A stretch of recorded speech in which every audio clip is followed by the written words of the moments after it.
Harriet Hagemen joins me now. Harriet, it's great to see you tonight. You've supported Liz Cheney in the past. You've even donated to her. Yet now you're running to unseat her. Pray tell, what has changed? Laura, thank you for having me. It's so wonderful to be on your show. And it's very simple. Liz Cheney has betrayed Wyoming. She betrayed all of us, and she betrayed me. And had I known 5 years ago that Liz Cheney would align herself with Pelosi and the radical Democrats in Washington, D.C., I probably wouldn't even have taken that first phone call. The fact is that the state of Wyoming deserves to be represented by someone from Wyoming, by someone who was born and raised here, as I was, and someone who has Wyoming's best interests at heart. That's why I'm running to be the next Congresswoman from the state of Wyoming. Specifically, on what issues do you take issue with her? Well, there are several ones. One of the primary ones is that she aligned with Pelosi and the radical Democrats earlier this year to vote to impeach President Trump without due process and without what you would expect from someone in terms of that kind of an issue.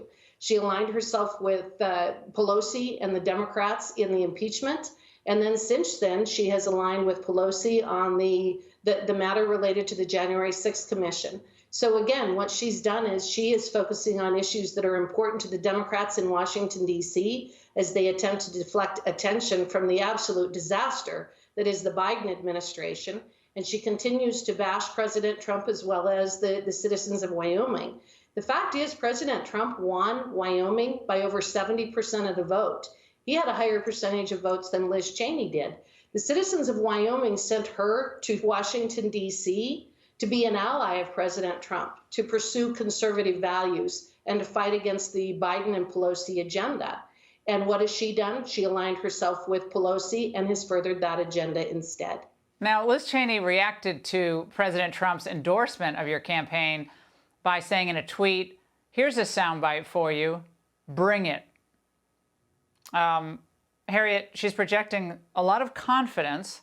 I understand Democrats can cross over and vote in this primary. Your reaction? Well, I'm not sure that that projects a lot of confidence. I think that that was a rather interesting response for her to make, but it also shows that she reacted immediately to President Trump. And I think it further shows that that's exactly the agenda that she has been pursuing. She announced earlier this year that she was going to make sure that President Trump had no leadership role in the Republican Party from this point forward. That's the agenda that she is pursuing. She's not pursuing the agenda that is important to Wyoming. She's not fighting the Biden administration on the terrible policies that have been so destructive to our state, to our small businesses, to our schools, to our students. And it's very telling to me that she reacted to President Trump the way that she did, because that's what her focus is. She's taken her eye off the ball. She wants to spend her time fighting with President Trump rather than fighting Biden and Pelosi and what we see are the radicals in Washington, D.C. Harriet, would you support a lawsuit to try to stop this vaccine mandate for companies of 100 employees or more that Biden announced today? Would you do that? I haven't heard Liz Cheney on that.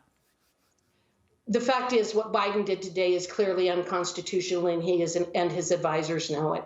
Just like the CDC moratorium was unconstitutional, and they knew that in July when they put that forward. So you would. Well, I haven't heard Liz Cheney even.